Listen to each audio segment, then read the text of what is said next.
नमस्कार जी, स्वागत सत्कार अभिनंदन राम राम जय श्री कृष्णा राधे राधे। कैसे हैं? बढ़िया, स्वस्थ मस्त तंदुरुस्त। आ जाइए, जुड़ जाइए फटाफट से, ताकि आप और हम मिलकर के कुछ शानदार परिचर्चाएं कर सके। उम्मीद करता हूं मेरी आवाज आप सभी तक क्लियर हो पा रही होगी।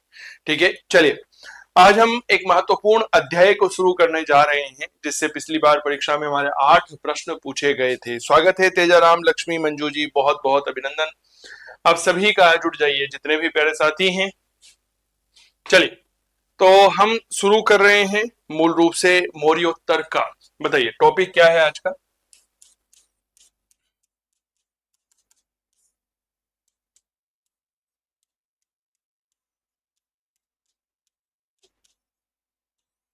टॉपिक होने वाला है मौर्योत्तर काल।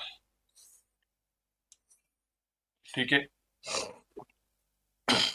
मौर्योत्तर काल। अब मैं कहूं कि आप मौर्योत्तर काल के बारे में क्या जानते हैं, तो हमारे सामने एक प्रश्न निकल करके आता है कि सर मौर्योत्तर काल बेसिकली एक ऐसा काल रहा कि मौर्य साम्राज्य के बाद में और कहीं ना कहीं गुप्त साम्राज्य के पहले का जो काल है वह मौर्योत्तर काल कहलाता है। क्या मैं ठीक कर रहा हूं? लेकिन इतिहास का एक दूसरा परिप्रेक्ष्य है विशेष तौर पर मौर्योत्तर काल को लेकर के। मौर्योत्तर काल में सबसे पहले जब हम आगे बढ़े तो उसके पहले कुछ महत्वपूर्ण परिचर्चाओं को यहाँ पर समझने की कोशिश करिए कि आखिरकार हमें इसके अंतर्गत जो है वह क्या क्या पढ़ना होता है। ठीक है ना भाई, एक तो पता चले हम पूरी रामायण लेकर बैठ जाएं और हमें कुछ चीजों का अंदाजा नहीं हो, एक आउटलाइन हमारे दिमाग में नहीं हो, तो फिर बेकार है। क्या मैं ठीक कर रहा हूं क्या? एक बार मुझे सूचना उपलब्ध करवाइए फटाफट से। चलिए साहब, तो आउटलाइन तैयार करते हैं जैसे कि हर बार हम करते आए रहे हैं।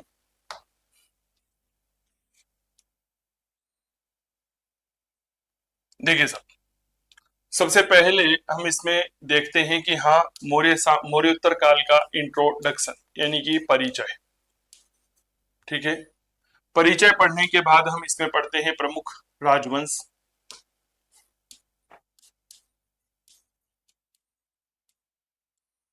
प्रमुख राजवंश। ठीक है, कमल किशोर भाई स्वागत आपका। धनलक्ष्मी गुड मॉर्निंग मैम, स्वागत है आपका भी। ठीक है, राजवंश। अब देखिए, राजवंश जब हम पढ़ते हैं तो आप बहुत अच्छे से समझिएगा कि राजवंश मूल रूप से दो प्रकार के हुए हैं। ठीक है, एक तो हुए हैं भारतीय राजवंश, भारतीय राजवंश, और एक हुए हैं हमारे विदेशी राजवंश। अरे क्या ये बात क्लियर हो गई क्या? पहला हो गया भारतीय राजवंश और दूसरा हो गया विदेशी राजवंश। ठीक है, भारतीय राजवंशों को हम फिर से दो भागों में बांटते हैं, उत्तर भारतीय और दक्षिण भारतीय। भारतीय राजवंशों को हम फिर से दो भागों में बांट रहे हैं। डेट इज वह राजवंश जिन्होंने उत्तर भारत पर शासन किया था, और वह राजवंश जिन्होंने दक्षिण भारत पर शासन किया। उत्तर भारतीय,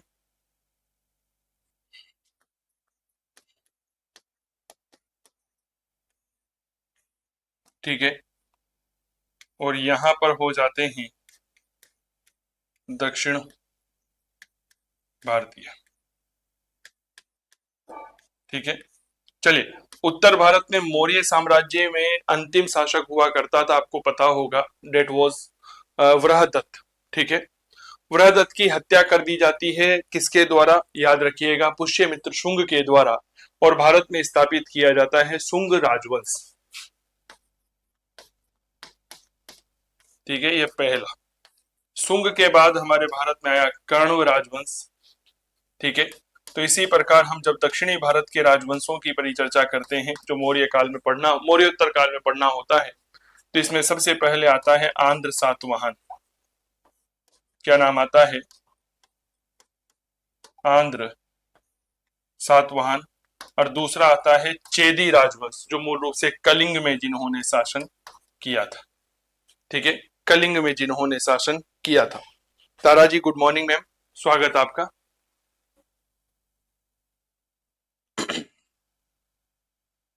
चलिए, इसी प्रकार अगर हम विदेशी राजवंशों के बारे में परिचर्चा कर लेते हैं तो इसमें पहला आता है इंडो ग्रीक, जिसे हम हिंद यूनानी कहते हैं।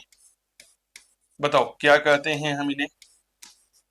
हम इन्हें हिंद यूनानी कहते हैं, इंडो ग्रीक।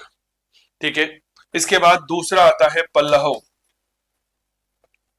पल्लव, पल्लवों को पार्थियन भी कहते हैं, ईरानी परंपरा के थे यह पार्थियन।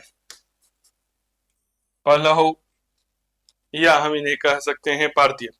इनमें अगला सबसे महत्वपूर्ण जो राजवंश की श्रेणी में आता है उसे हम लिखते हैं कुषाण, जिसमें कनिष्क हुआ है। और चौथा जो विदेशी राजवंश आता है वह कहलाता है शक क्षत्रप। इनका क्रम भी यही है। क्या ये बात क्लियर हो गई क्या? इनका जो क्रम होता है वह क्रम भी यही है। ठीक है, इनका क्रम भी यही है। तो राजवंशों में भारतीय राजवंश, विदेशी राजवंश।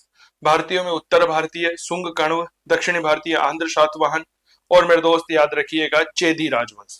वहीं पर विदेशी राजवंशों में इंडो ग्रीक, पल्लव, कुषाण और शक क्षत्रप। क्या बात clear? Lalita good morning ma'am, Baljinder good morning ma'am. चलिए, इसके बाद कहा जाता है कि मूल रूप से मौर्योत्तर काल जो है ना, यह व्यापार वाणिज्य का काल माना जाता है। तो इसमें हम अगली बात पढ़ेंगे व्यापार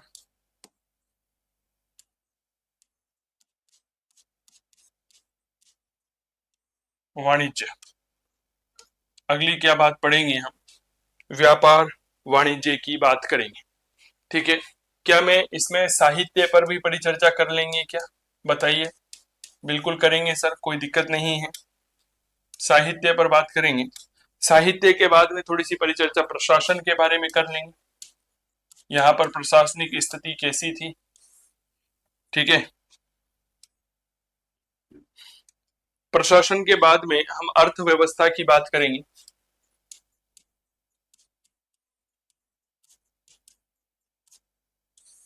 अर्थव्यवस्था, और अर्थव्यवस्था के बाद हमारा अंतिम बिंदु रहेगा यहाँ का धर्म कैसा था, यहाँ का समाज कैसा था, वह कुछ अन्य तथ्य, some other fact of the मौर्योत्तर पीरियड।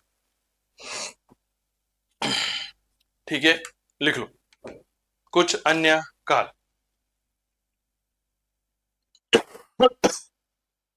मूल रूप से मौर्योत्तर काल जो है, अगर मोटा मोटा देखें तो 200 ईसा पूर्व से लेकर के 200 ईस्वी तक का काल होता है। ठीक है, 200 ईसा पूर्व से 200 ईस्वी, लगभग लगभग 400 सालों तक, मोटा मोटी बात बता रहा हूं, क्योंकि 185 ईसा पूर्व में वृहदत्त की हत्या कर दी जाती है। ठीक है, और वृहदत्त की हत्या के बाद में बहुत बड़ा परिवर्तन इतिहास में नजर आता है। क्या बात क्लियर? लिख लीजिए।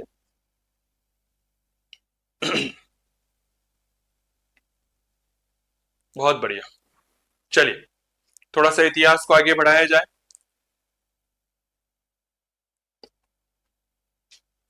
परिचय पढ़ेंगे, राजवंश पढ़ेंगे, व्यापार वाणिज्य का काल पढ़ेंगे, साहित्य को हम यहाँ पर देखेंगे थोड़ा सा, प्रशासन देखेंगे, अर्थव्यवस्था, धर्म, समाज और कुछ अन्य तथ्य। राजवंश में भारतीय और विदेशी राजवंश, भारतीय उत्तर भारतीय शुंग कण्व, दक्षिण भारतीय आंध्र सातवाहन और चेदी। वहीं विदेशी में इंडो ग्रीक, ठीक है, पल्लव या पार्थियन, कुषाण और शक क्षत्रप। सर अभी रुकना, हाँ रुका हुआ हूं मेरे दोस्त, आप निश्चिंत रहें, अभी मैं कहीं नहीं जा रहा हूं। ठीक है, जब तक नौकरी नहीं लग जाती कमल भाई मैं यही रहूंगा, कुछ भी हो जाए भले। ठीक है ना? हाँ, छोड़ूंगा थोड़ी मेरे दोस्त आप लोगों को, ऐसे नहीं छोड़ूंगा, बीच मझधार में नहीं छोड़ूंगा। तभी तो आपकी 11:15 बजे आज वापस क्लास रख रहा हूं।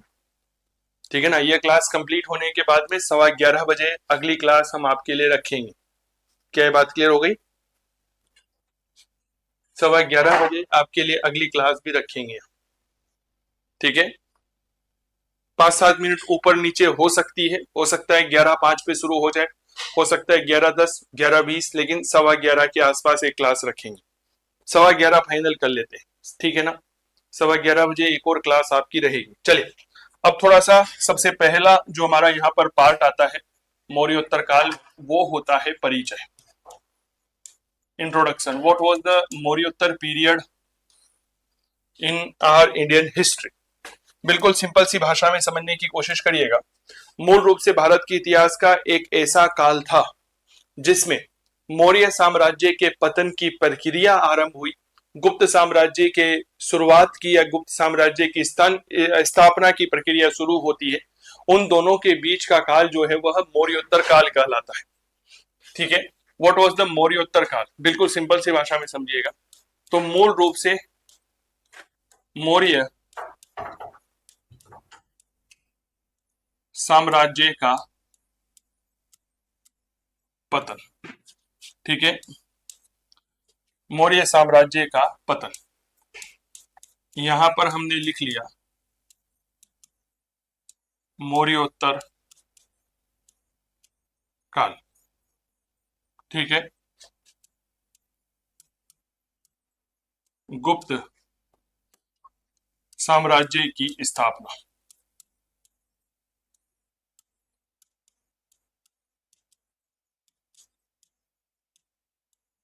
स्थापना के पहले और पतन के बाद। अच्छा, अब ये चीजें क्लियर हो गई क्या? हाँ या ना का जवाब दीजिए भाई साहब।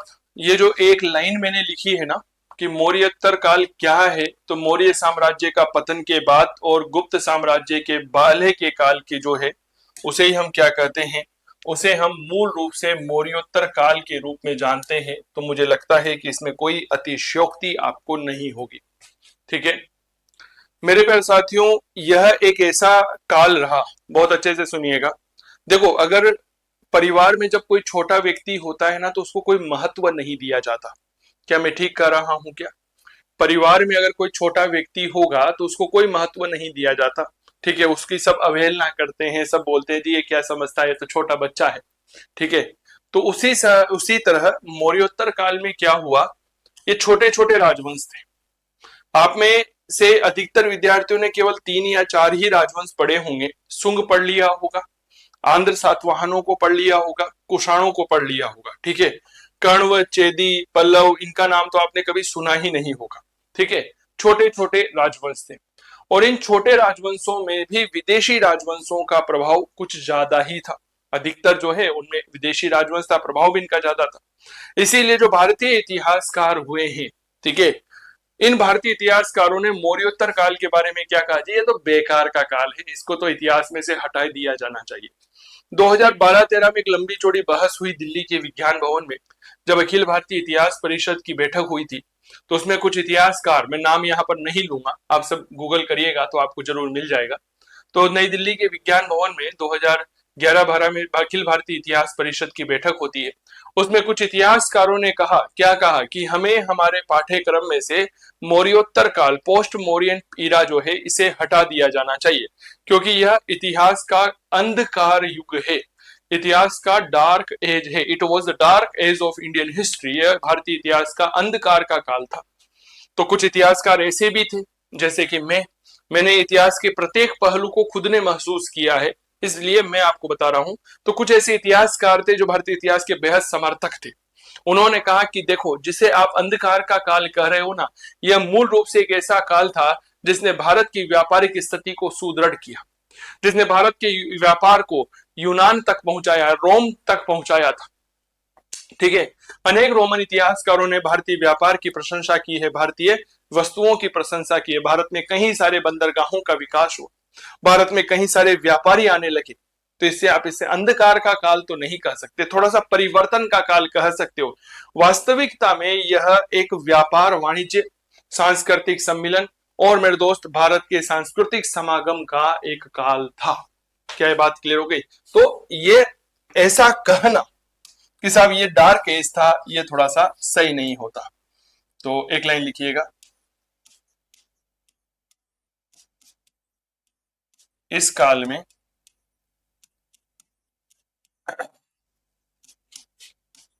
छोटे छोटे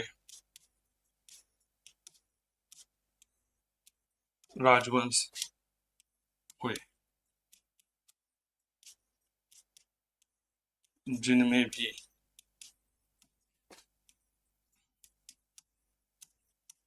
अधिकतर या अधिकांश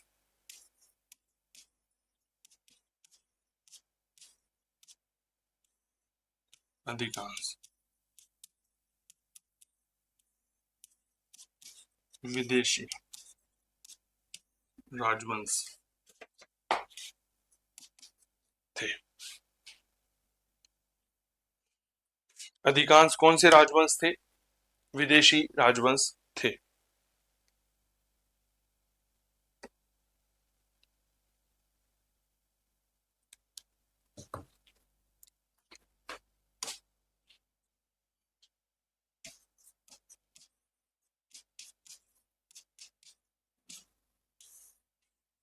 ठीक है, चलिए।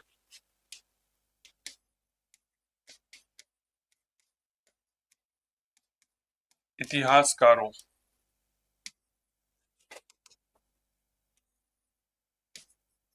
ने इस काल को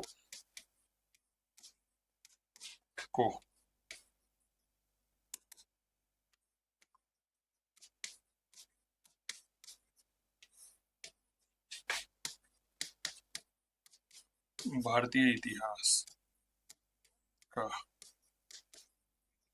अंध युग,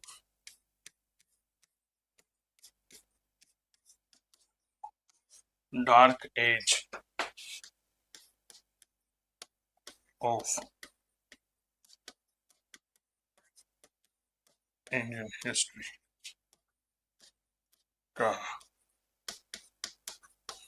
किंतु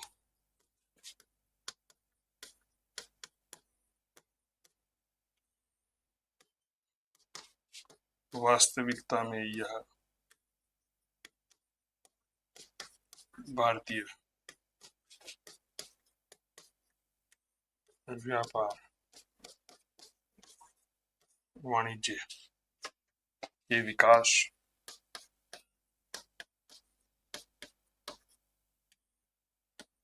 और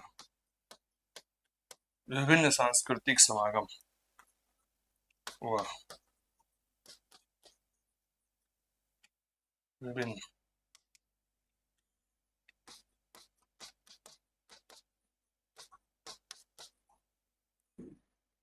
सांस्कृतिक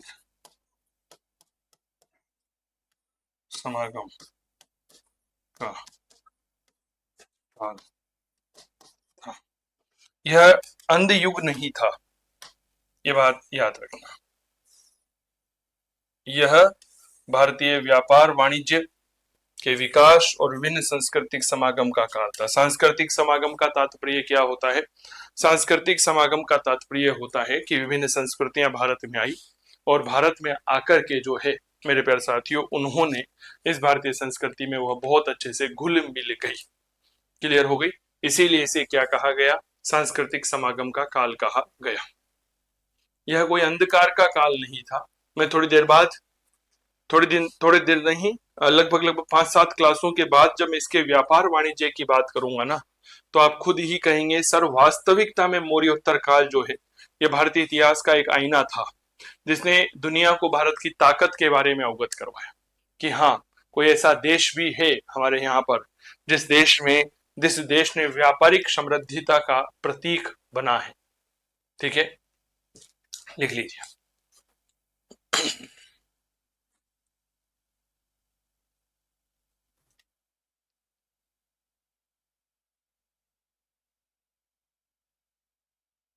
लिख लिया?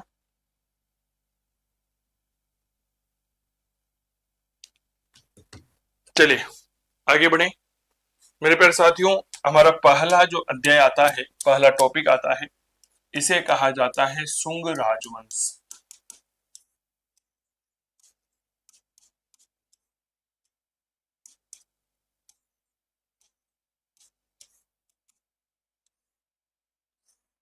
सुंग राजवंश 185 ईसा पूर्व में पुष्यमित्र सुंग ने अंतिम मौर्य शासक बृहदत्त की हत्या की थी।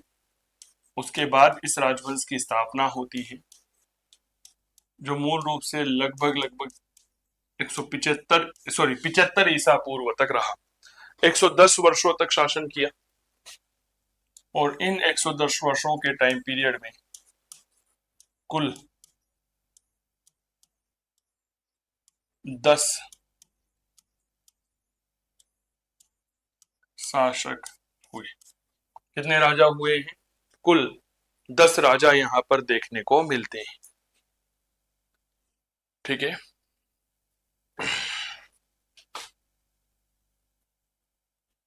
कुल 10 राजा जो है हमें देखने को मिलते हैं। क्लियर? मेरे दोस्त, पाणिनि ने किताब लिखी है अष्टाध्याय। कल याद करो, मैंने सम्राट अशोक के स्तूपों के बारे में परिचर्चा की थी और आपसे कहा था कि सम्राट अशोक ने 84,000 स्तूपों का निर्माण करवाया था, जिन्हें मूल रूप से ब्राह्मण वंशीय शासक, ठीक है, क्या नाम था उसका, पुष्यमित्र सुंग ने नष्ट करवा दिया था। इसका तात्पर्य क्या हो गया कि ये ब्राह्मण थे। कहां से पता चलता है? पाणिनि के ग्रंथ अष्टाध्याय से पता चलता है। पाणिनि ने अपने ग्रंथ अष्टाध्याय में लिखता है कि सुंग और ब्राह्मण कुल के जो भारद्वाज होते हैं, यह एक दूसरे के संबंधी थे, एक दूसरे से संबंधी थे, संबंध रखते थे। क्या ये बात क्लियर हो गई? तो लिखिए, पाणिनि ने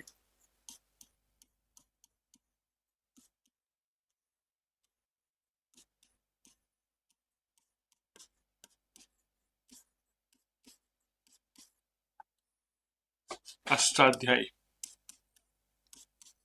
में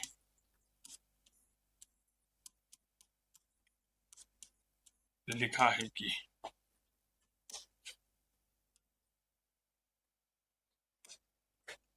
कि सुंग व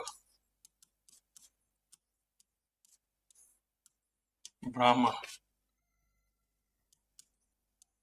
कुल के भारद्वाज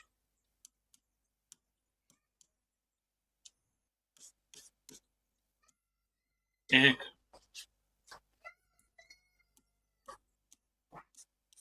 दूसरे के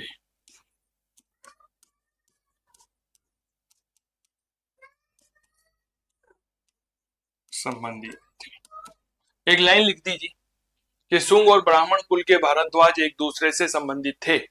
अब बताओ, लाइन का अर्थ बड़ा गहरा है। लाइन का अर्थ किस तरह से गहरा है कि साहब यह इस लाइन से यह कहना चाह रहे हैं कि सुंग और ब्राह्मण कुल के जो भारद्वाज थे, यह एक दूसरे के रिलेटिव थे। इसका मतलब सुंग जो है वह कौन थे? ब्राह्मण थे। अर्थात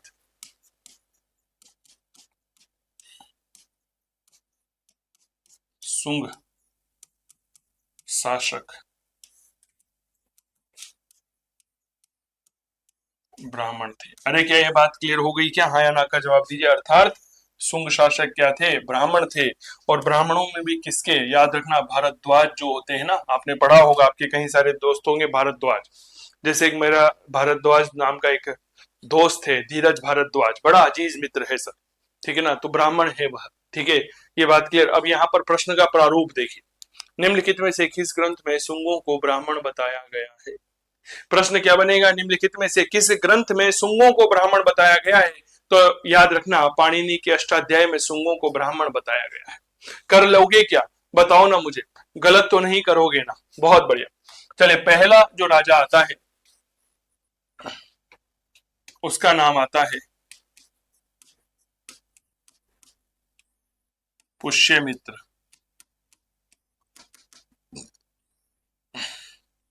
सुंग।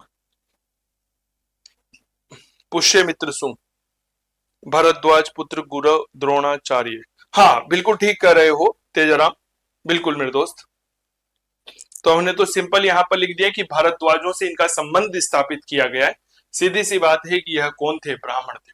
मेरे दोस्त, एक लंबे समय तक शासन करता है, मूल रूप से 185 ईसा पूर्व में गद्दी पर बैठा और 149 ईसा पूर्व तक यह शासन करता है। तो कुल शासन वर्ष कितना हो गया? याद रखना, 36 वर्ष शासन किया। अच्छा, मैं आप लोगों को एक बात बता दूं, ध्यान दीजिएगा कि आपको राजाओं का कालक्रम जो है वह याद नहीं रखना है।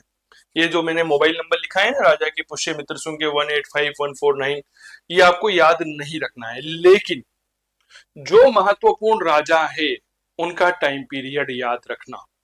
उदाहरण के लिए हर्यक राजवंश से शुरू करते हैं तो हर्यक राजवंश का जो राजा हुआ बिंबिसार, उसके बाद अजात शत्रु का टाइम पीरियड याद रखिए। फिर सीधा आप मौर्य काल में चंद्रगुप्त मौर्य का, चंद्रगुप्त मौर्य के बाद सम्राट अशोक का टाइम पीरियड याद रखिएगा। इसके बाद पुष्यमित्र सुंग का टाइम पीरियड। फिर इसके बाद आप आगे चलेंगे सातवाहन राजवंश में गोतनी पुत्र सातकर्णी का, वशिष्ठ पुत्र पुलवामी का टाइम पीरियड याद रखना। फिर जब आगे के चलोगे तो कुषाण शासक कनिष्क का टाइम पीरियड याद रखना। फिर उसके बाद गुप्त साम्राज्य में आप आ जाइए, चंद्रगुप्त प्रथम का, समुद्रगुप्त का, विक्रमादित्य का, कुमारगुप्त का, स्कंदगुप्त का टाइम पीरियड याद रखना है। फिर उसके बाद आपको हर्षवर्धन का टाइम पीरियड याद रखना है। क्या ये बात क्लियर हो गई है? तो मुश्किल से 7, 8, 9 शासक ऐसे हुए हैं जिनका टाइम पीरियड याद रखना है। अरे क्या हाँ या ना का जवाब दो ना फटाफट से। मुश्किल 7, 8 शासक ऐसे हुए हैं जिनका टाइम पीरियड आपको याद रखना है। पूछो क्यों याद रखना है? क्योंकि ऐसा प्रश्न पूछ लिया जाता है, कई बार कथन में पूछ लिया जाता है, पुष्यमित्र सुंग ने 35 वर्ष शासन किया। नहीं भाई साहब, 36 किया था। 185 में गद्दी पर बैठा था, 149 तक रहा था। क्या यह बात क्लियर हो गई क्या? तो ये 5-6 नाम जो है आपको याद रखने हैं, और इन्हीं से जो है वो कभी कभी इस तरह के सवाल पूछ लेता है, हालांकि संभावना कम होती है, लेकिन फिर भी आप लोगों को जो है वह मजबूत बन करके रहना है कि कुछ भी पूछ लो साहब, डरेंगे नहीं, डरपेंगे नहीं, होगा जो देख लेंगे भाई साहब, ठीक है ना। एक ये फोटो देखिए, अब ये कितना प्यारा फोटो लग रहा है।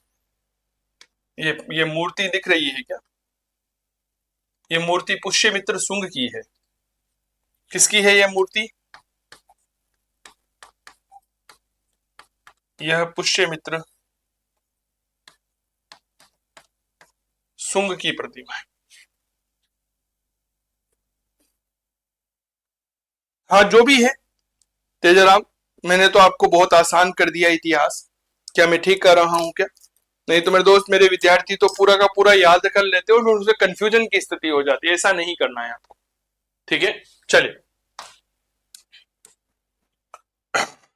तो हमारे भाई तेजाराम ने गिने, कुल मिलाकर के 12 राजाओं का टाइम पीरियड प्राचीन भारत में याद रखना है।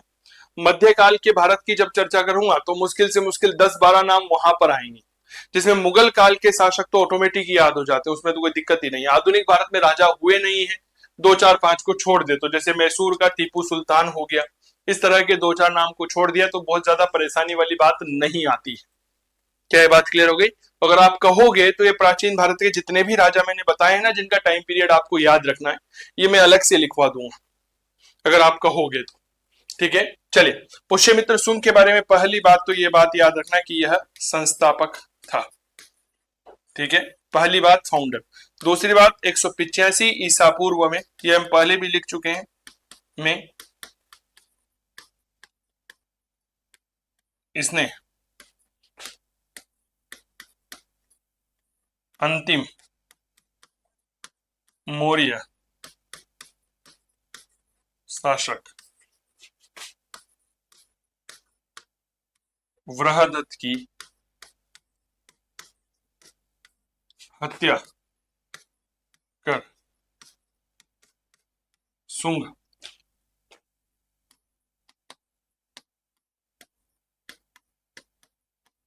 वंश की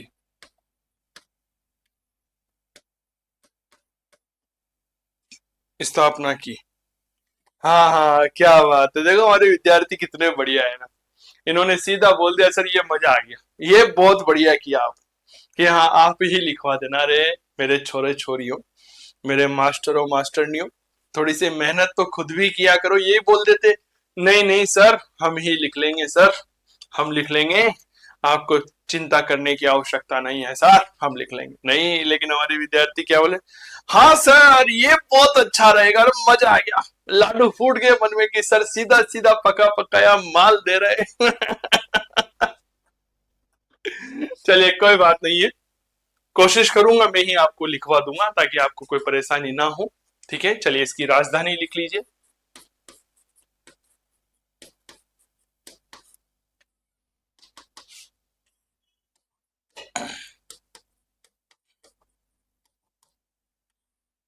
पाटलिपुत्र।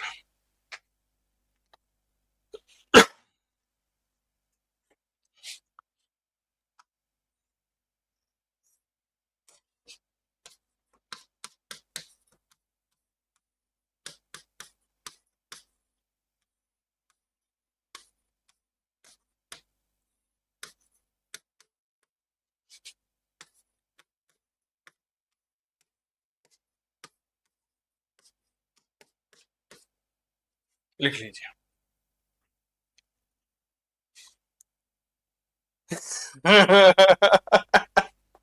बिल्कुल बिल्कुल मेरे दोस्त, बहुत बढ़िया। ऐसे क्लास मनोरंजक रूप से चलती रहे तो बहुत अच्छा लगता है।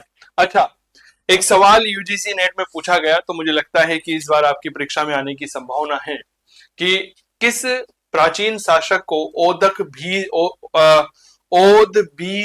ओदबीसज कहा जाता है। ओदबीसज का तात्पर्य होता है अचानक से कार्य करने वाला या अचानक से उठ खड़ा होने वाला। ठीक है, तो यह कौन होता है, याद रखना, यह पुष्यमित्र सुंग होता है। इसका मतलब होता है अचानक से उठ खड़ा होने वाला या अचानक उठने वाला जो तूफान होता है वह। जब तूफान अचानक आता है ना, तो मेरे दोस्त किसी को भी पता नहीं लगता। क्या मैं ठीक कह रहा हूं क्या? तो एक लाइन लिखो ना।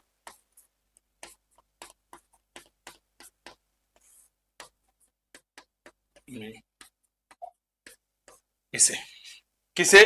पुष्यमित्र सुंग को। ओद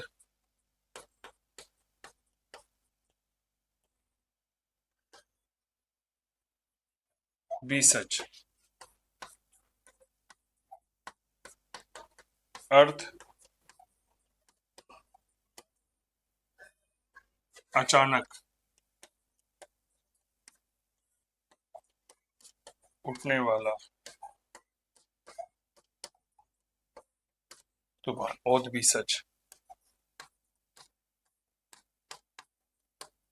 कहा गया। लिख लो।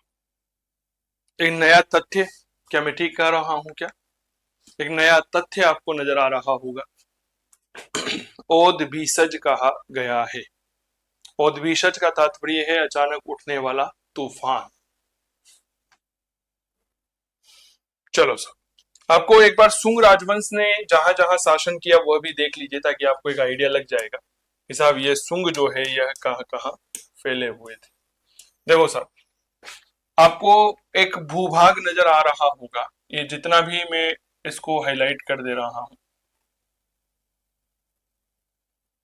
इस भूभाग में कंप्लीट तौर पर इन्होंने शासन किया था। ठीक है, सुंग कालीन भारत।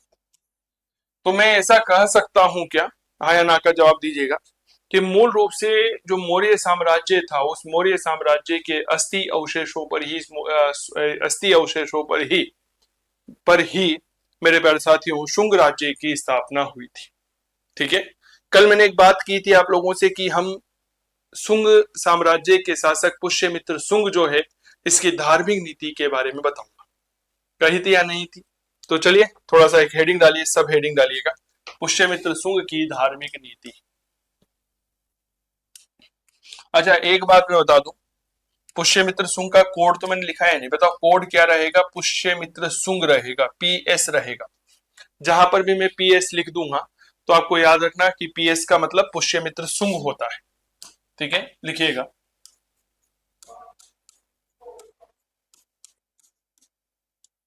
पुष्यमित्र सुंग, पीएस।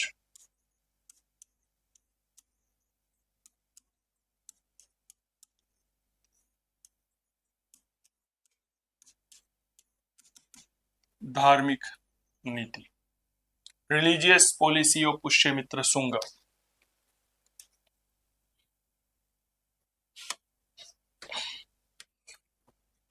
पुष्यमित्र सुंग की धार्मिक नीति।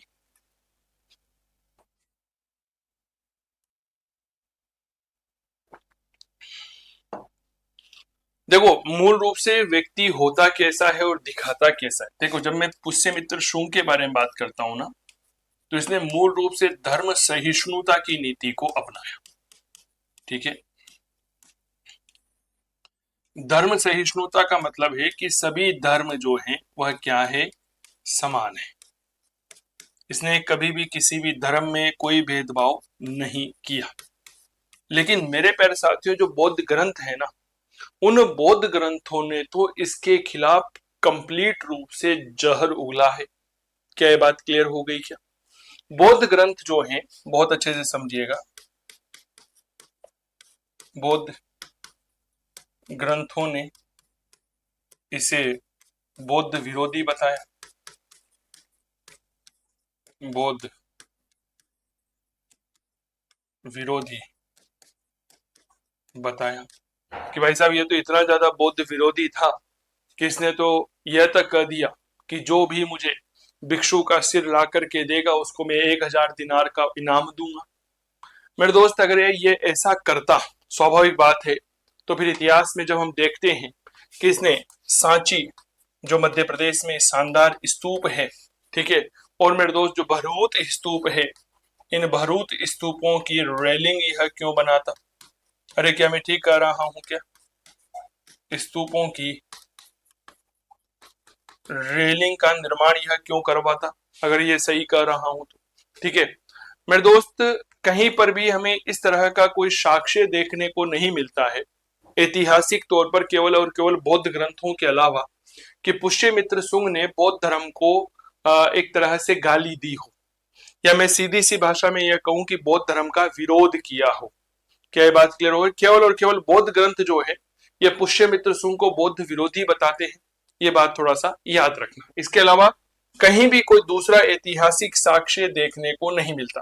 पुष्यमित्र सुंग के ही दरबारी थे पतंजलि, ठीक है, पतंजलि ने भी यहाँ पर पुष्यमित्र सुंग की धार्मिक सहिष्णुता की नीति की प्रशंसा करते हुए लिखा है कि पुष्यमित्र सुंग जैसा शासक इतिहास में नहीं हुआ जिसने सभी धर्मों को बराबर का महत्व दिया था।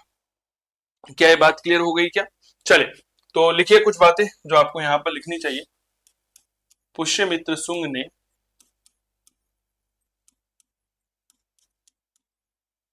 धार्मिक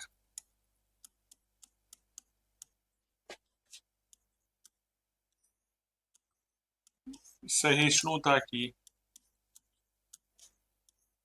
नीति का पालन करते हुए पालन किया, पालन किया और सभी धर्मों को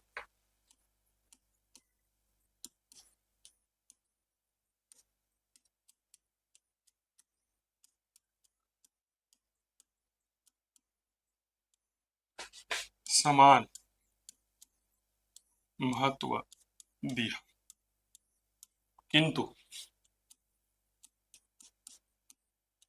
किंतु बौद्ध ग्रंथों ने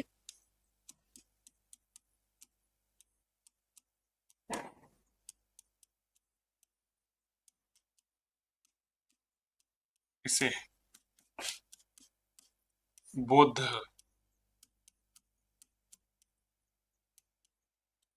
विरोधी बताया। जैसे बौद्ध ग्रंथ तिब्बत दिव्यावधान और एक तिब्बत का इतिहासकार हुआ है लामा तारानाथ, ठीक है ना। पहले जब इतिहास लिखा जाता था ना तो खोजबीन को कम महत्व देते थे, और जो बातें होती थी, कथा कहावतें होती थी, उस आधार पर इतिहास लिख दिया जाता था। तो बौद्ध ग्रंथ दिव्यावधान और तिब्बती इतिहासकार लामा तारानाथ ने लिखा है कि पुष्यमित्र सुंग ने अशोक के द्वारा बनाए गए 84,000 बौद्ध स्तूपों को तुड़वा दिया था। ठीक है, लिखिए। जैसे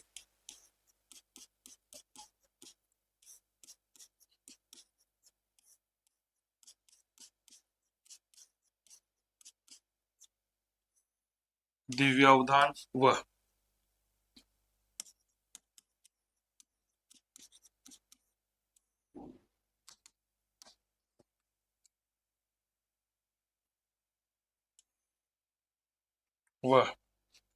तिब्बती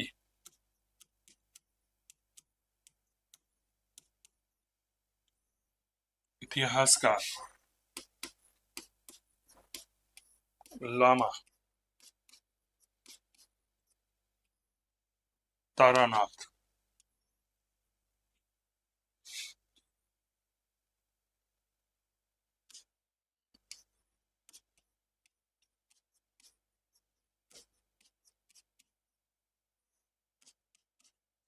के अनुसार पुष्यमित्र सुंग ने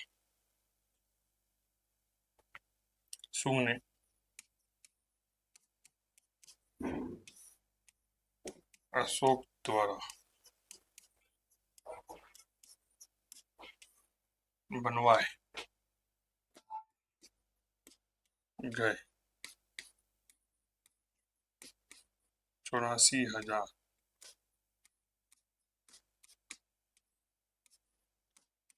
स्तूपों को तुड़वा दिया था। देख लो भैया, मैं नहीं कह रहा हूं, ठीक है। इसने सियालकोट, जिसका एक प्राचीन नाम सांकल हमें देखने को मिलता है, उसमें एक बार गया और जाकर के सभा में घोषणा करता है कि जो भी मुझे भिक्षु का सिर ला करके देगा मैं उसे 100 दिनार दूंगा। अब इसमें कितनी गहराई है और कितनी सच्चाई है और कितनी झूठाई है, ये कुछ कह नहीं सकते। क्या ये बात क्लियर हो गई? क्या क्यों नहीं कह सकते? क्योंकि कोई ऐतिहासिक प्रमाण है नहीं। कुछ इतिहासकारों ने ऐसी बातें लिख दी और उन इतिहासकारों ने को फॉलो करते हुए भारतीय इतिहासकारों ने बातें लिख दी और उनको हम पढ़ा रहे। और दुर्भाग्य की बात है कि परीक्षा में भी उसी तरह के सवाल भी पूछे जा रहे हैं, जबकि परीक्षा में यह होना चाहिए कि वह सवाल पूछे जाने चाहिए जो रिसर्च बेस्ड होते हैं कि हाँ इनमें सच्चाई है या नहीं है। ठीक है, लिखिएगा सियालकोट इसने सियालकोट आपके पंजाब में है। सियालकोट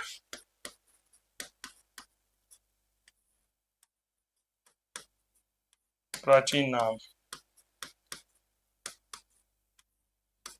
शाकल में घोषणा की थी कि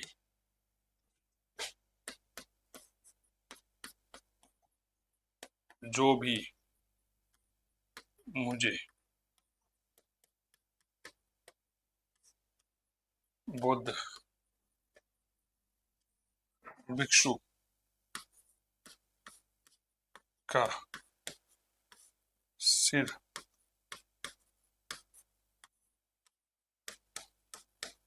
ला कर देगा उसे मैं 100 दिनार दूंगा। क्या घोषणा करी कि जो भी मुझे भिक्षु का सिर ला करके देगा उसको मैं 100 दिनार इनाम में दूंगा। मैं फिर कह रहा हूं, कोई नहीं जानता कि इसमें कितनी सच्चाई है और कितनी झुटलाई है। क्या ये बात क्लियर हो गई?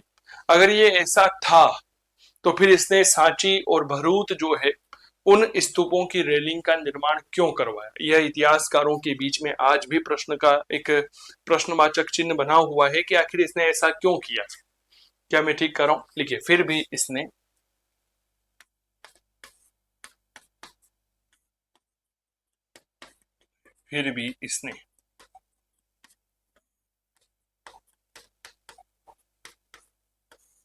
सांची व भरूच के स्तूपों की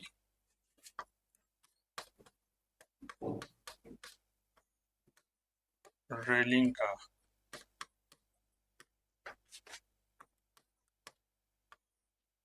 निर्माण करवाया।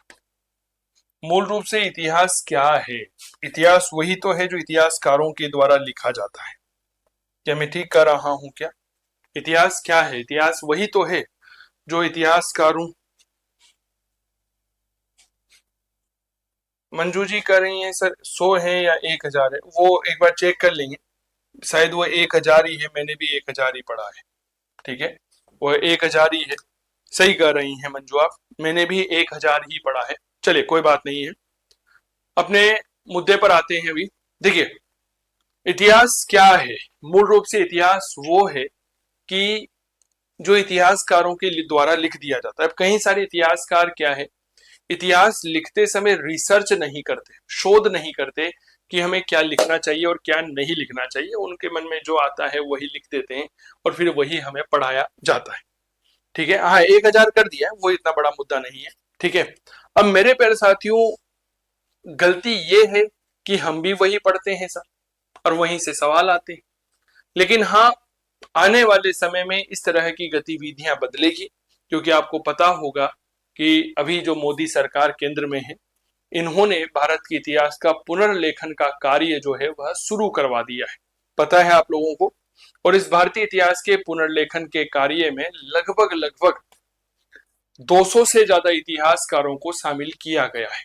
ठीक है, हमारे राजस्थान के 3 इतिहासकार इनमें हैं, और तीनों का नाम आप नहीं जानते, ये मैं बता देता हूं आप लोगों को। ठीक है ना, ये बात याद रखिए। एक उदयपुर के हैं, जोधपुर के भी हैं। तो बहुत जल्दी इस तरह का कार्य होगा जहां पर हम गलत इतिहास को हमारे इतिहास में से हटा देंगे। ठीक है, सांची और भरूच के स्तूपों का निर्माण करवाया। अब मेरे प्यारे साथियों, इसके संदर्भ में कई सारी बातें और कई सारी चीजें निकल के आए। जैसे बाणभट्ट जो है, बाणभट्ट कहता है कि यह अनार्य था। अनार्य का मतलब होता है निम्न जाति होने, निम्न जाति वाला। लिखिए, बाणभट्ट ने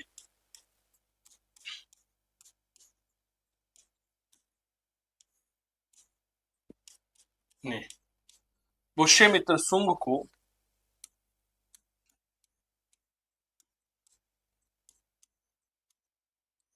अनार्य, अनार्य का मतलब निम्न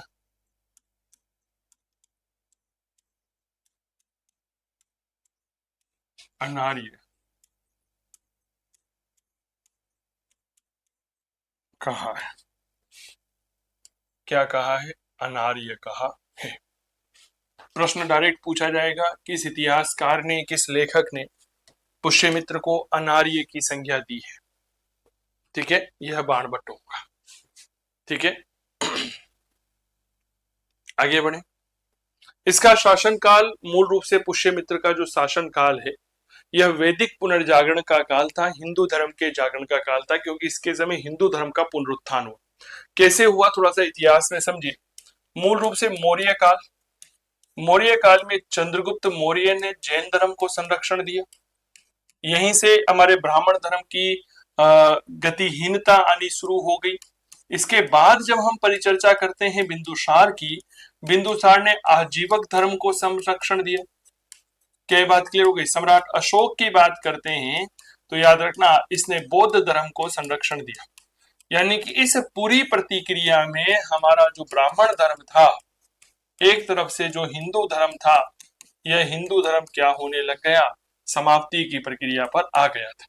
तो पुष्यमित्र शुंग आया, इसने कहा जी नहीं, मैं तो हिंदू धर्म की क्या करूंगा, रक्षा करूंगा।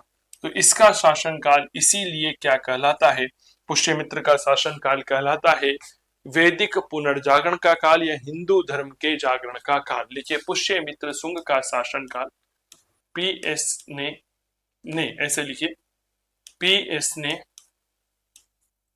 पीएस का मतलब हिंदू, पुष्यमित्र शुंग हिंदू धर्म के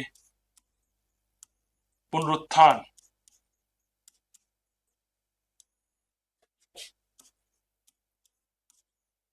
का कार्य किया।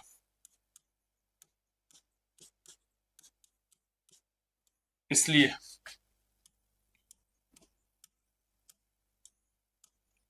इसका काल हिंदू धर्म के जागरण का काल, हिंदू या वैदिक धर्म के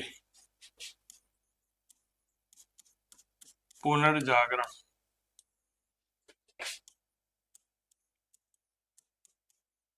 का काल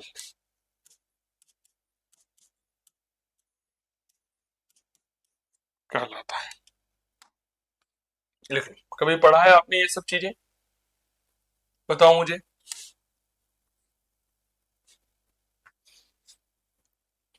बताइए।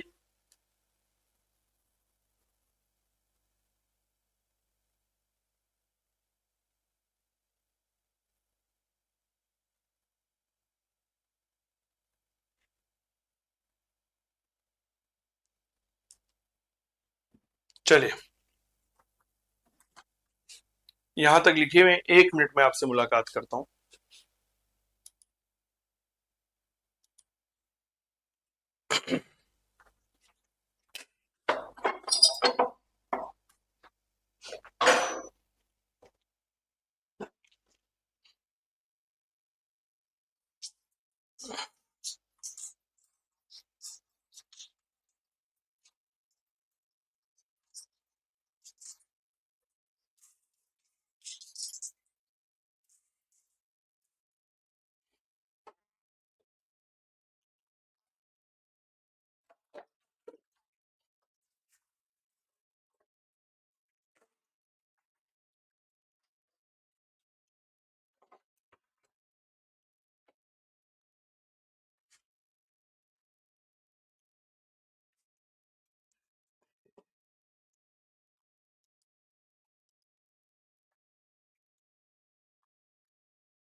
क्या ये बात क्लियर? चलिए, समय के साथ साम्राज्य विस्तार करने की आवश्यकता महसूस होती है, तो विदर्भ विदर्भ होता है हमारा जो महाराष्ट्र वाला हिस्सा होता है, उसे कह सकते हैं। विदर्भ के राजा यज्ञसेन को पराजित किया था, ऐसी जानकारी हर्ष चरित्र में देखने को मिलती है। तो लिखिए, हर्ष चरित्र के अनुसार, हर्ष चरित्र किसने लिखा है? हर्ष चरित्र बताओ। हर्ष चरित्र ग्रंथ के अनुसार, हर्ष चरित्र किसने लिखा है? अरे बताओ, फटाफट से कमेंट करो। हर्ष चरित्र ग्रंथ के अनुसार पुष्यमित्र ने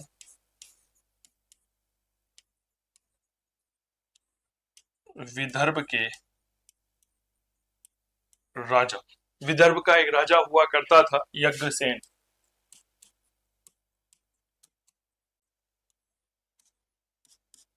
को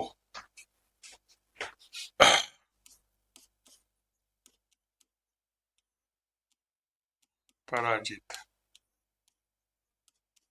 किया था।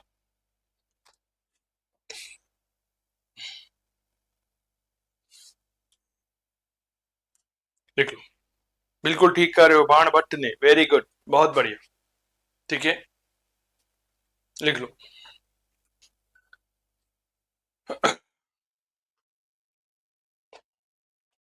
लिख लिया। ज्योतिष ग्रंथ होता है गार्गी संहिता, उसके अनुसार पुष्यमित्र सुंग ने यवनों को पराजित किया था। लिखिए,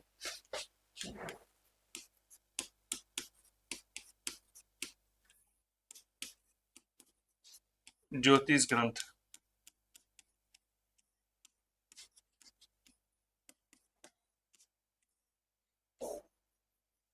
गार्गी संहिता के अनुसार पुष्यमित्र सुंग ने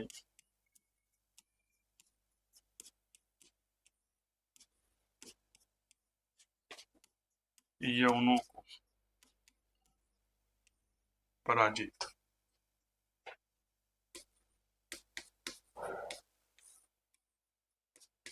किया था। पुष्यमित्र सुंग ने यवनों को पराजित किया था।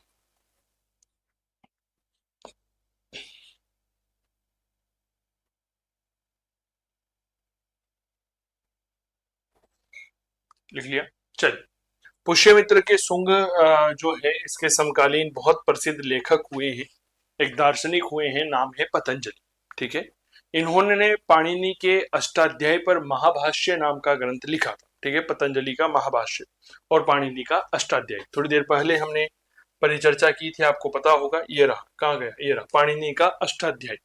ठीक है, इस अष्टाध्यायी पर ग्रंथ लिखा था पतंजलि ने किस नाम से लिखा था? महाभाष्य। मूल रूप से पतंजलि जो है वह गोनर्द यानी कि उत्तर प्रदेश में जो गोंडा स्थान होता है, जिसे गोकर्ण भी कहा जाता है, वहां के रहने वाले थे। पतंजलि जो है इनका बेहद प्रसिद्ध ग्रंथ योग सूत्र है, जो कि योग दर्शन का आधार भी था। ठीक है, तो मैं आपको पतंजलि जी का फोटो दिखाता हूँ। यह है सर पतंजलि। ये जो चित्र आप देख रहे हैं ना, ये पतंजलि का चित्र माना जाता है। ठीक है, मैंने गूगल से डाउनलोड किया था, मुझे नहीं पता ये है या नहीं है, लेकिन ये पतंजलि का फोटो माना जाता है। ठीक है ना, ये पतंजलि का फोटो माना जाता है। माना जाता है कि जब ये योग कर रहे थे समुद्र के अंदर जाकर के, तब एक शेष नाग ने आकर के इनके चारों तरफ से जकड़ लिया था, तब का यह चित्र बताया जाता है। मुझे नहीं पता कि यह सही है या गलत है, क्या ये बात क्लियर हो गई? लेकिन ऐसी मान्यता है। तो लिखिएगा पुष्यमित्र शुंग के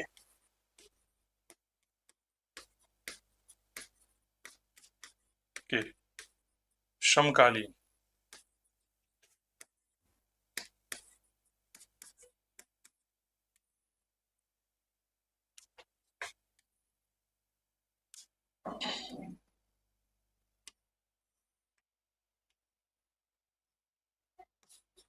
पतंजलि थे,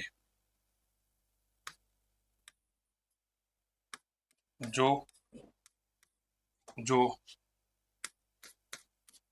गोकर्ण, एक जगह का नाम आता है गोकर्ण, इसे ही गोनर्द भी कहते हैं। उत्तर प्रदेश का गोंडा, गोकर्ण के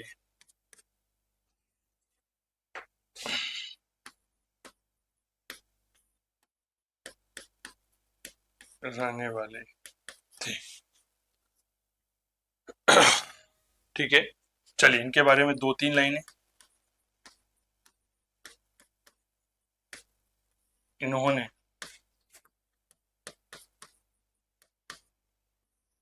पाणिनि के अष्टाध्यायी पर महाभाष्य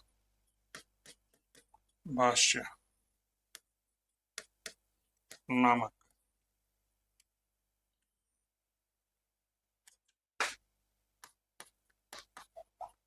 ग्रंथ लिखा। अन्य ग्रंथ योग सूत्र, योग दर्शन का आधार।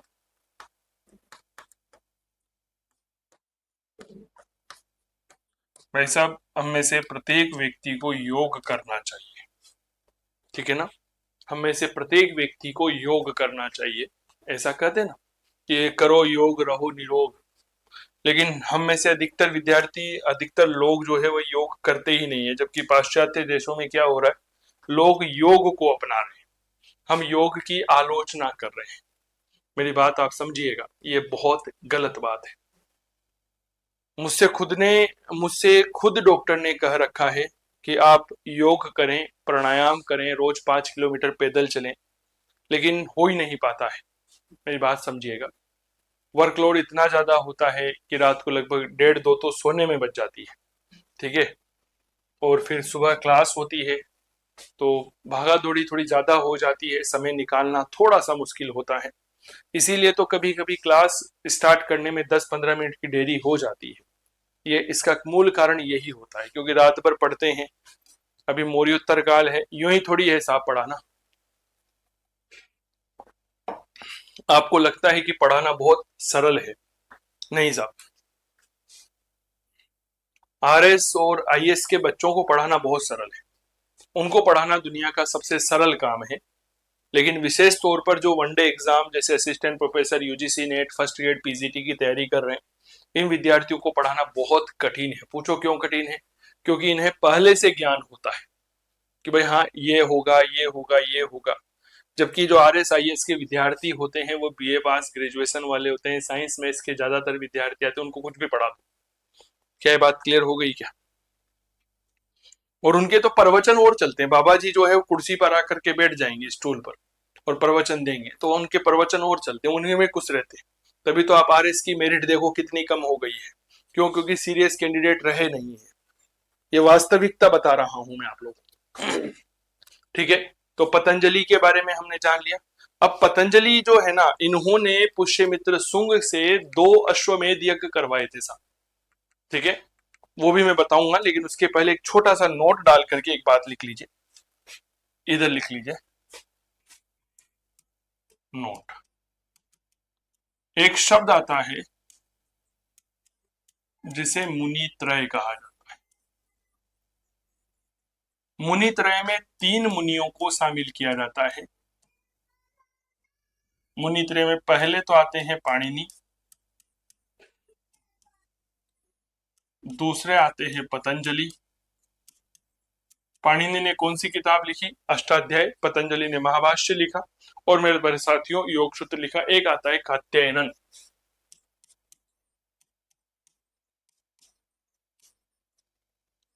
चलिए, कात्यायनन का ग्रंथ थोड़ा सा याद रखिएगा कि इन्होंने कौन सा ग्रंथ लिखा था।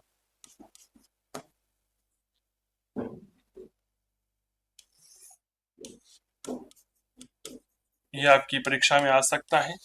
कात्यायनन का बहुत प्रसिद्ध ग्रंथ आता है अभिधर्म ज्ञान प्रस्थान। कौन सा आता है? अभिधर्म ज्ञान प्रस्थान। अभी धर्म ज्ञान प्रस्थान।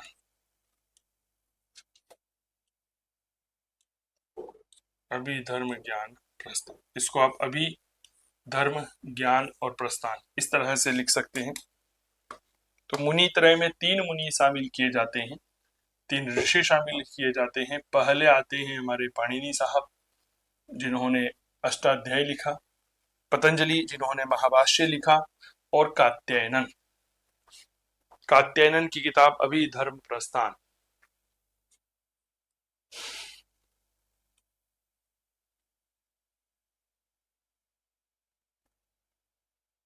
लिख लिया? चलिए सर,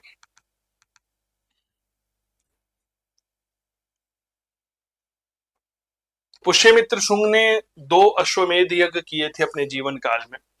पहला अश्वमेध यज्ञ तो जब किया जब ये राजा बना, और दूसरा अश्वमेध यज्ञ किया था मूल रूप से, मेरे प्यारे साथियों याद रखिएगा, जब यवनों को पराजित किया गया था, यानी कि यूनानियों को पराजित किया गया था। अब इन 2 अश्वमेध यज्ञ क्या होता है आपको पता ही है कि राजा के द्वारा एक घोड़ा जो है वह छोड़ा जाता है। घोड़ा जहां जहां जाता है तो ऐसी मान्यता होती है कि उस राज्य के या उस सीमा के राजा ने जो है वह यज्ञ करने वाली राजा की अधीनता को स्वीकार कर लिया है। ठीक है, क्या ये बात क्लियर हो गई? तो 2 अश्वमेध यज्ञ किए। इस अश्वमेध यज्ञ की जानकारी धनदेव एक व्यक्ति हुआ है जो पुष्यमित्र शुंग का वंशज था, अयोध्या का राज्यपाल था। इसके अयोध्या अभिलेख में देखने को मिलती है। और ताज्जुब की बात देखिए, दोनों ही अश्वमेध यज्ञ के प्रधान पुरोहित पतंजलि थे। स्वयं पतंजलि ने भी लिखा है कि मैंने 2 अश्वमेध यज्ञ संपादित करवाए थे। ठीक है, क्या ये बात क्लियर हो गई? अब ये अश्वमेध यज्ञ किसने किए होंगे? ये अश्वमेध यज्ञ हमारे पुष्यमित्र ने ही किए होंगे।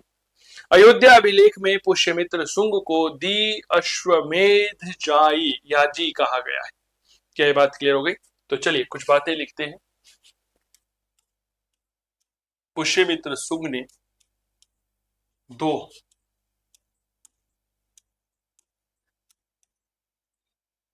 अश्वमेध यज्ञ किए।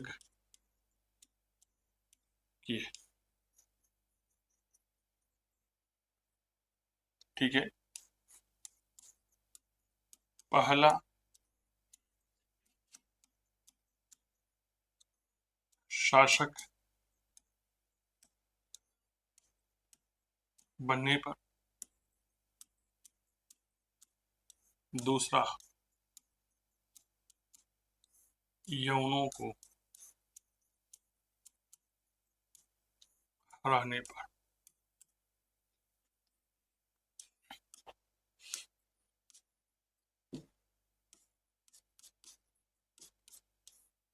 दोनों के प्रधान, पुरोहित, पतंजलि थे। ठीक है। बार बार स्पीकर साइलेंट हो रहा है, क्या ऐसी कोई समस्या आ रही है क्या? कनेक्टिविटी की कोई आवाज का इश्यू आ रहा है क्या? एक बार मुझे बताओ।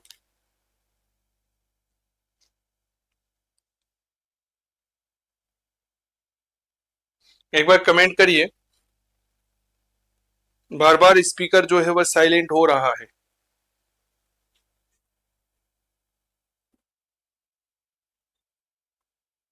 तेजराम एक बार चेक करते हैं मेरे दोस्त, हालांकि ऐसी कोई समस्या आ नहीं रही है। ठीक है, फिर भी अगर आ रही होगी तो एक बार उसको निराकरण कर लिया जाएगा। ठीक है, कभी कभी कनेक्टिविटी की इश्यू आ जाती है। ठीक है, अब नहीं होगा मुझे ऐसा लगता है। ठीक है भाई, चलिए आगे बढ़े।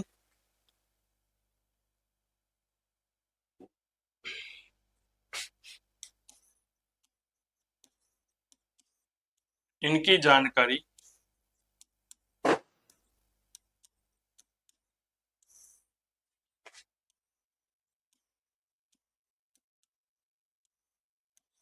धनदेव के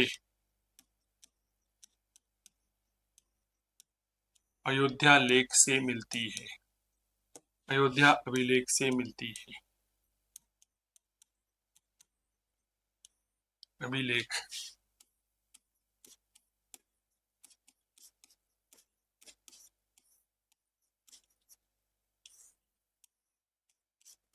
पुष्यमित्र शुंग का वंशज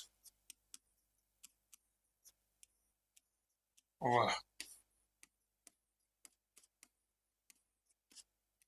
अयोध्या का राज्यपाल था। मैं पुष्यमित्र शुंग को द्वि अश्वमेध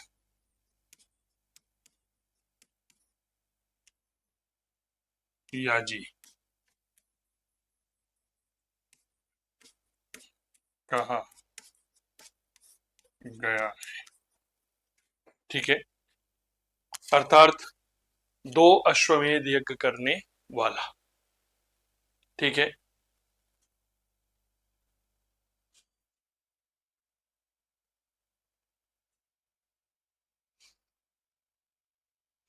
क्लियर हो गई मेरे दोस्त। कुछ ऐसी ही जानकारी हमें हरिवंश पुराण में भी मिलती है।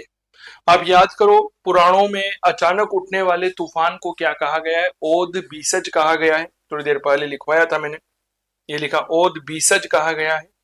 तो हरिवंश पुराण में कहा गया है, क्या कहा गया है कि कल युग में एक ओद बीसज जो है काश्यप गोत्रीय द्विज जो है द्विज सेनानी अश्वमेध यज्ञ का पुनरुद्धार करेगा। तो यह भी लाइन लिख लो नोट करके। नोट,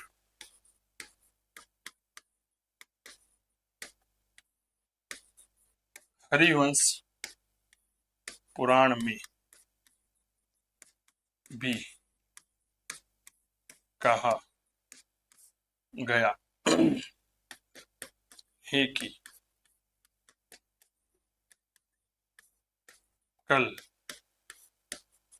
युग में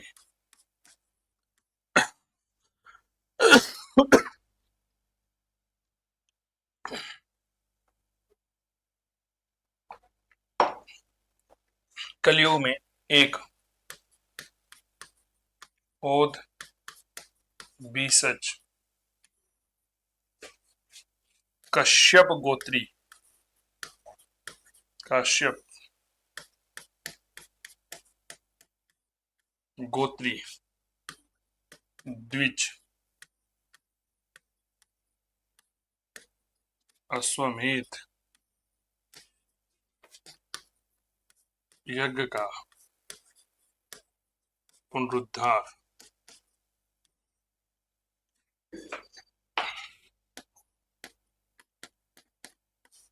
करेगा। मेरे दोस्त तेजाराम, एक बार ना ये क्लास कंप्लीट होगी, तब दोबारा से जो क्लास रिकनेक्ट होगी ना, उसमें ये समस्या का निराकरण हो पाएगा। क्या ये बात क्लियर हो गई? तो अभी थोड़ी देर चलने देते हैं, एटलीस्ट पुष्य मित्र सुंग को कंप्लीट कर लेते हैं।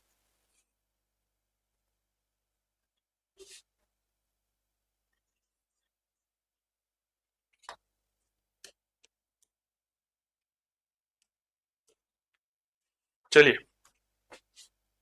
आगे बढ़े।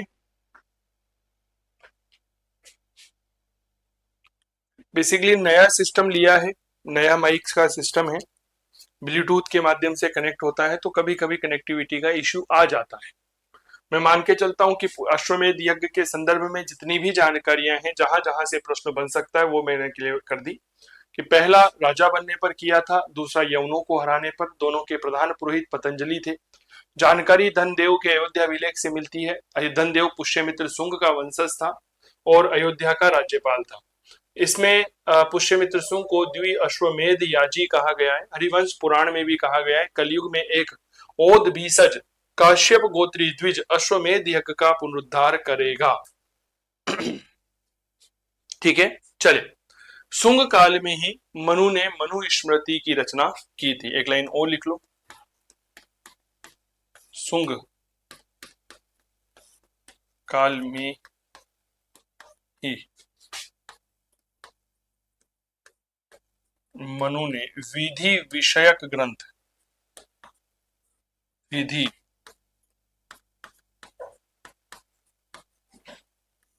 विषयक ग्रंथ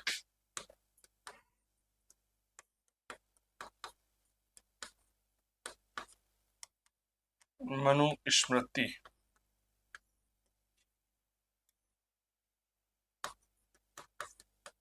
की रचना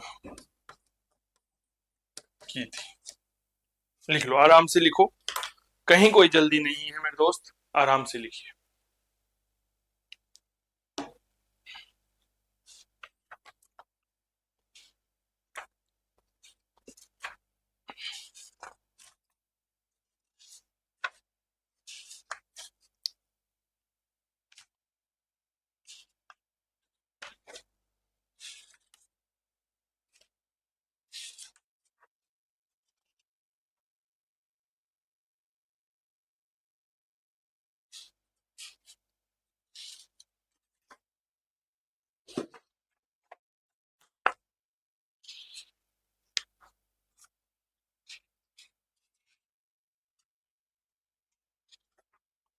वैसे अगर आप कहें, अनुमति दें, तो 10-15 मिनट क्लास और लेंगे तो इसमें हमारा शुंग राजवंश कंप्लीट हो जाएगा। क्या ये बात क्लियर हो गई? वो बहुत बड़ा शुंग राजवंश नहीं है, मूल शासक पुष्यमित्र शुंग ही है। ये बात क्लियर हो गई।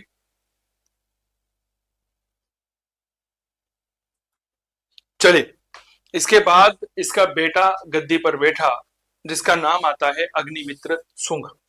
ठीक है, पुष्यमित्र शुंग का उत्तराधिकारी हुआ, नाम था अग्निमित्र शुंग। पुष्यमित्र शुंग का उत्तराधिकारी। क्या ये बात क्लियर हो गई? चलिए, 149 से लेकर 141 है ईसा पूर्व। अब इसका मोबाइल नंबर आपको याद करने की आवश्यकता नहीं है। क्या ये बात क्लियर हो गई? आपको इसका टाइम पीरियड याद रखने की कोई रिक्वायरमेंट नहीं है, ये मैं आपको बता देता हूं। ठीक है, चलिए सबसे पहले तो एक लाइन लिख लीजिए। पुष्यमित्र शुंग का उत्तराधिकारी व पुत्र। ठीक है, पुष्यमित्र शुंग का उत्तराधिकारी था, ठीक है, और उसका बेटा था। पहला शुंग राजा था जिसने राजा की उपाधि धारण करी। पुष्यमित्र शुंग ने राजा की उपाधि धारण नहीं की थी। लिखिए, पहला शुंग शासक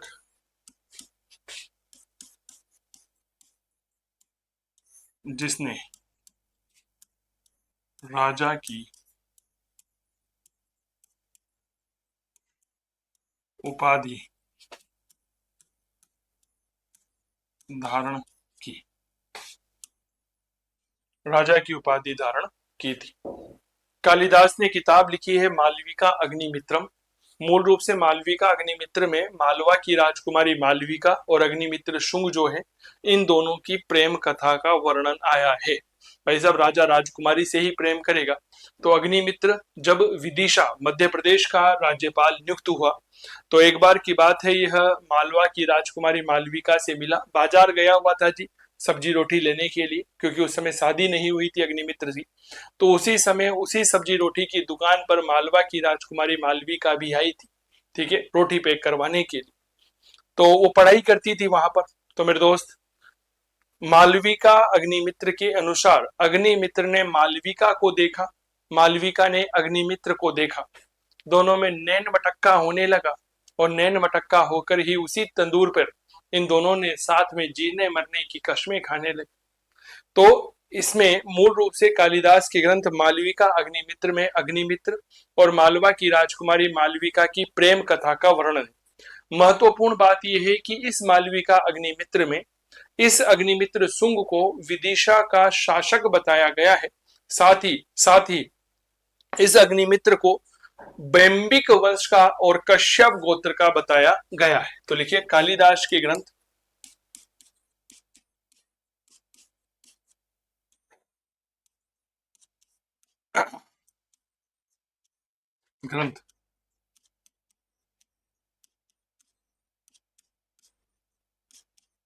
मालविका अग्निमित्र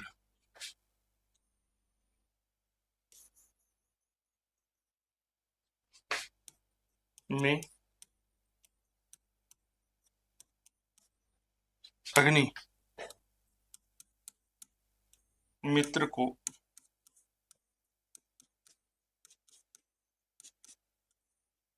विदिशा का शासक, बैम्बिक वंश का राजा,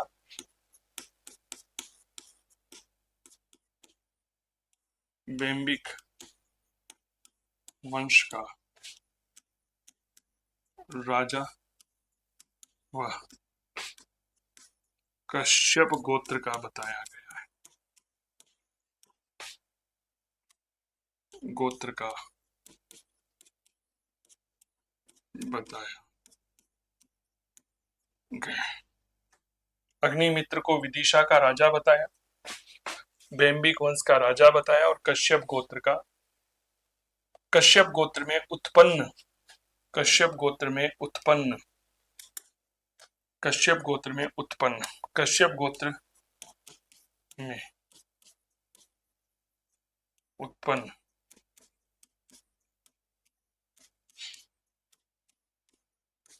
बताया गया। ये देखो यहां पर भी लिखा हुआ है ना, ये लिखा हरिवंश पुराण में, कलयुग में एक ओदक बीसज कश्यप गोत्री, नोट काश्यप, कश्यप गोत्री, ठीक है, ये रहा कश्यप। तो स्वाभाविक बात है कश्यप है यह, ठीक है। कश्यप गोत्री द्विज अश्वमेध यज्ञ का पुनरुद्धार करेगा, ये रहा सर कश्यप गोत्री। समझ में आ गई क्या? यानी कि चीजें जो है वह आपस में एक दूसरे के साथ में कोरिलेट हो रही है।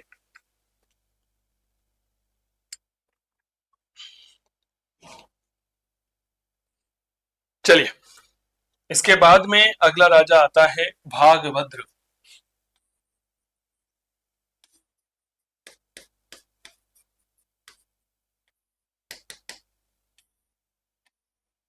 भाई साहब इंपोर्टेंट राजा है। ये इसलिए इंपोर्टेंट है, इसके कार्यों की वजह से इंपोर्टेंट नहीं है कि इसने कोई महान काम कर दिया हो, नहीं। ये इसलिए इंपोर्टेंट है क्योंकि इसके शासन काल के 14वें वर्ष में इसके दरबार में तक्षशिला के यवन राजा एंटियालकिड्स का राजदूत हेलियोडोरस आया था। देखिए, सबसे महत्वपूर्ण, यह शुंग वंश का नवा शासक था। यह शुंग वंश का नवा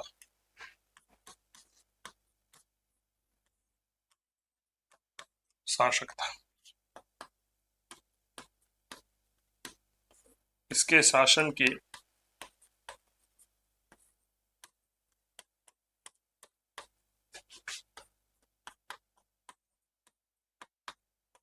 14वें वर्ष में, इसके शासन के 14वें वर्ष में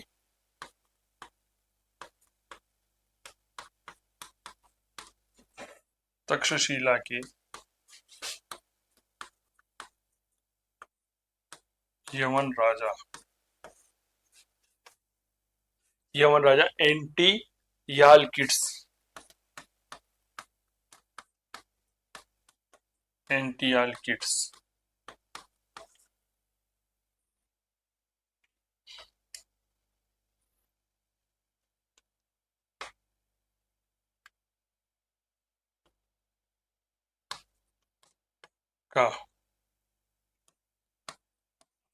का राजदूत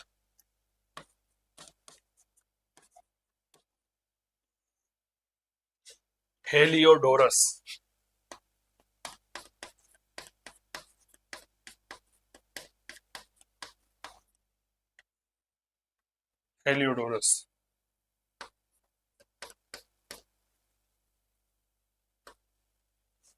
भागभद्र के दरबार में आया।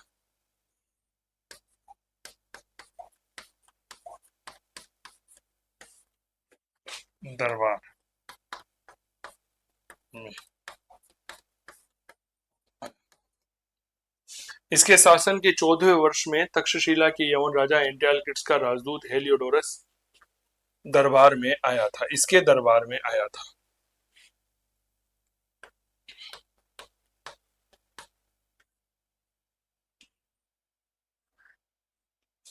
ले लो, ठीक है। अब क्या आपको हेलियोडोरस को देख करके कुछ बातें याद आ रही है क्या? क्या ये हेलियोडोरस वही है क्या जिसने भागवत धर्म ग्रहण किया था? हाँ या ना का जवाब दीजिए, ठीक है। क्या हेलियोडोरस वही है क्या जिसने विष्णु के प्रति अपनी भक्ति का प्रदर्शन करने हेतु विदिशा के समय बेसनगर, जिसे भिलसा कहते हैं, उसमें स्तंभ लेख लिखवाया था? जिसे बेसनगर स्तंभ लेख या हेलियोडोरस का स्तंभ लेख या गरुड़ स्तंभ लेख कहते हैं। तो अब दो बातें हेलियोडोरस को लेकर के लिखिए, हालांकि हम इसे पहले लिख चुके हैं, ये बात याद रखना। हेलियोडोरस ने भागवत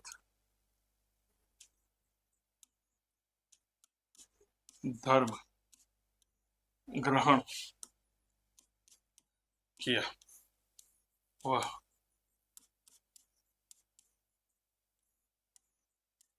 भगवान विष्णु के प्रति अपने सम्मान को प्रदर्शित करने हेतु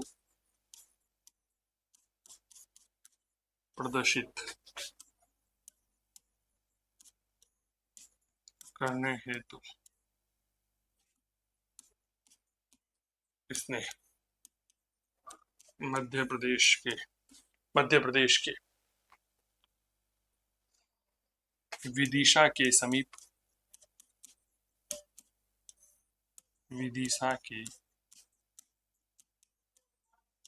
समीप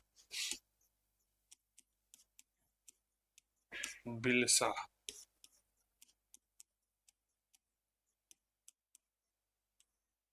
बेसनगर में गरुड़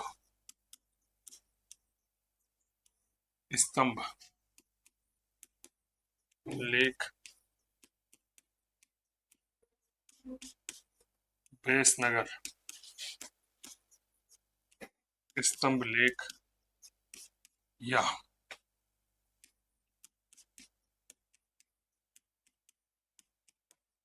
हेलियोडोरस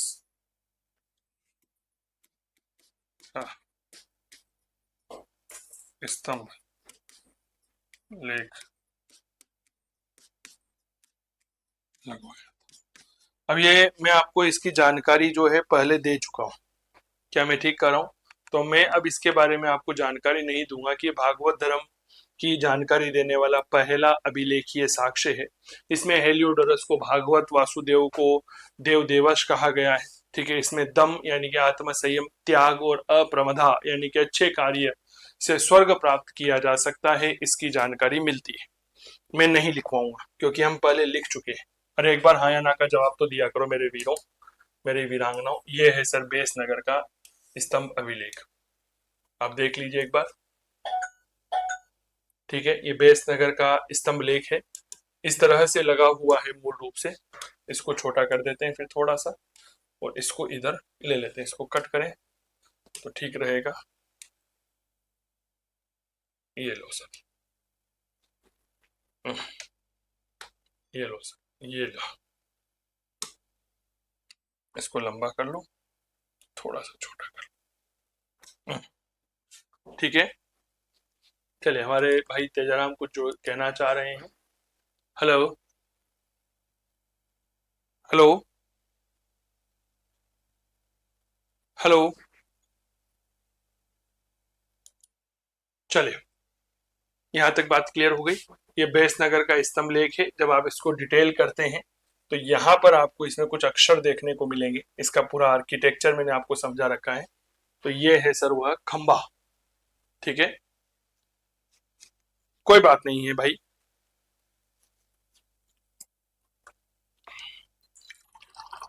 ठीक है, क्लियर।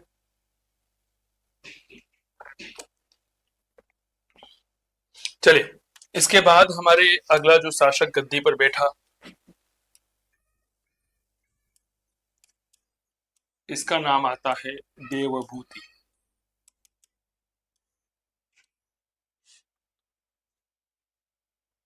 देवभूति कुछ नहीं, दो बातें लिख लो केवल। पहली बात तो यह, अंतिम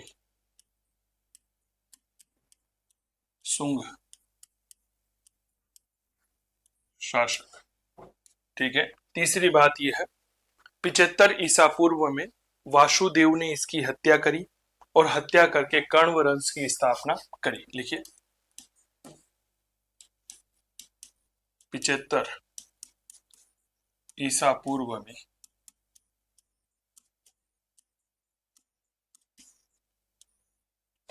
वासुदेव ने इसकी हत्या कर कर्ण वंश की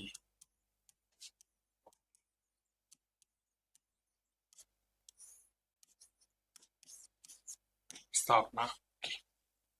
ठीक है, किसकी स्थापना कर दी सर? कर्ण वंश की। एक छोटा सा नोट लगा लो, वासुदेव ने इसकी हत्या करके कर्ण वंश की स्थापना करी। एक नोट लगा लो। बोध गया, सांची और भरूच शुंग कला के केंद्र थे। देखिए बोध गया, बोध गया, सांची व भरूच शुंग कला के केंद्र थे। लिख लो साहब।